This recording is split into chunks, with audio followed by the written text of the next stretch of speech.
Hey guys, good evening. How are you today? Welcome to this new unit, unit number 6. This is from the pre-intermediate level number 10. In this unit, you will learn to, number 1, use two-part verbs, also known as phrasal verbs. And number 2, you will learn to make requests. Let's jump into lesson number 1 with phrasal verbs. So, a verb with a preposition, adverb, or another grammar particle will create a phrasal verb. So as you can see in this example, we have the main verb, which is turn. In Spanish, it means voltear or doblar. But we're going to combine it with on and off. So, turn on, prender, turn off, apagar. As you can see, it changes dramatically from turn, voltear, doblar, to turn on and turn off, prender, apagar. So they become very different. I do have to mention that it's not very common to use phrasal verb for Spanish speakers. So you're going to find that they're quite different, and it's a good idea to practice as much as you can, as well as be able to check, read them, or listen in videos or articles. As you can see here, we have a list of some examples of phrasal verbs. So we have turn on, prender, turn on the light, prende la luz, or turn the light on. As you can see, phrasal verbs may be split or separated. From here, turn on, to here, which they are separated, turn the light on. We also have different examples of changing prepositions with your main verb will have a different meaning. So turn on, prender, turn off, apagar, turn in, entregar, and turn down, declinar, as well as reducir or bajar, like volume. So we have different meanings with different prepositions. Next one, pick up, levantar, recoger. Pick up your trash, levanta tu basura, or pick your trash up. Clean up, limpiar. Clean up your mess, limpia tu desastre, or clean your mess up. Again, it's separated, clean up, clean up. Put down, put away.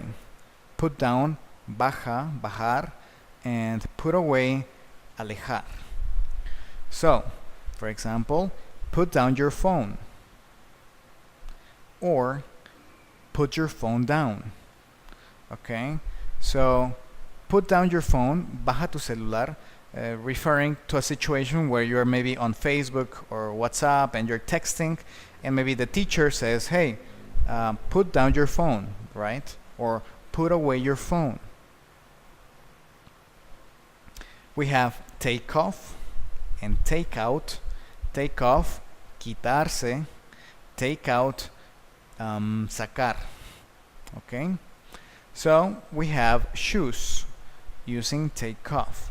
Take off your shoes, quítate los zapatos, or take your shoes off. We have hang up and hang out. Hang up, colgar. Hang out, in this case, salir, pasear. So in this case, hang up the phone, cuelga el teléfono, or hang the phone up, which is separated. We have let out and let in. Let out, dejar salir. Let in, dejar entrar. For example, let in the dog, or let the dog in. Deja que entre el perro. Okay? Let out, let in. We also have throw out, which means tirar. For example, throw out the trash, or throw the trash out. Tira la basura. Okay? We have the last ones, the last four ones. Again, in this case, we don't split these phrasal verbs because they're not common for requests. They're just expressions. So in this one, come in. Please, come in. Fall down. I fell down the stairs. Wake up. I usually wake up at 7 a.m. Hold on. Hold on for a moment. Okay? So let's continue with this topic about requests. Well, a request is a favor or an expression you use to tell someone to do something. For example, here we're going to use imperatives, very similar to the ones we saw here, right? You can use some phrasal verbs to make requests. So, in this case, turn down, bajar. Turn the music down, please. Bájale a la música, por favor. Okay, and you have the phrasal verb split. Turn the music down. You could also have turn down the music, please. Okay, now in this case, it doesn't happen for pronouns. As you can see, when you want to substitute a noun, for example, the music, with a pronoun, in this case it, you have to split the phrasal verb. There's no other option, you have to do it. Okay, so the same example, the music is too loud. Please turn it down. Yes, turn it down. It's incorrect to say the music is too loud. Please turn down it. That would be incorrect. We could also make requests with modals. Modals in this case would be can, could, and would. You can use modals to make requests. For example, can you please turn down the music? ¿Puedes por favor bajarle a la música? You could also say could you please turn down the music? ¿Podrías por favor bajarle a la música?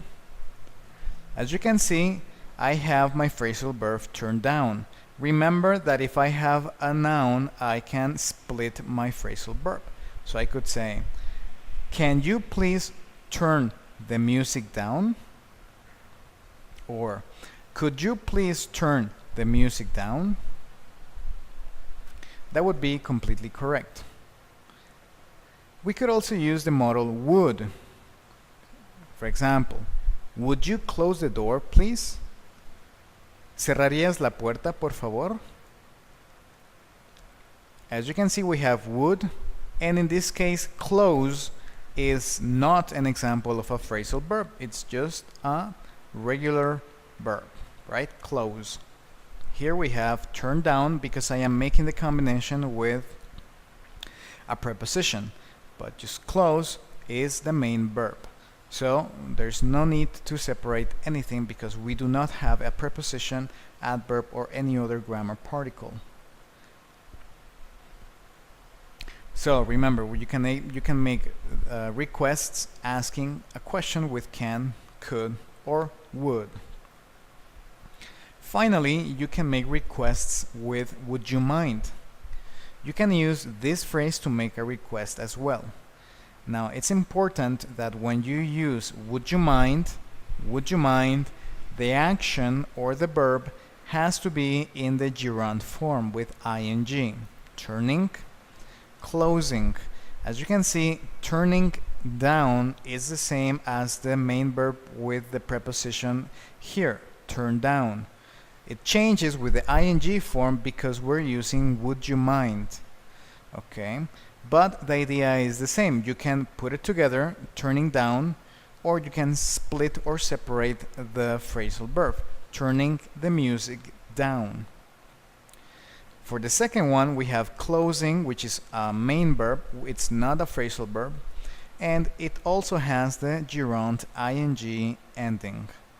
Okay? Would you mind turning the music down, please? ¿Te molestaría bajarle a la música, por favor? Would you mind closing the door, please? ¿Te molestaría cerrar la puerta, por favor? Okay. So remember, it's important to have the ing forms. Even though in Spanish we do not have the ing forms, it is important that when you use would you mind plus an action, it is important that in English you use the gerund forms. Okay? So this is it for the first lesson. I will see you for lesson number 2, where we're going to focus more into detail with both of these topics, phrasal verbs and also making requests with imperatives, modals, and would you mind. All right? Well, have an excellent day. See you later.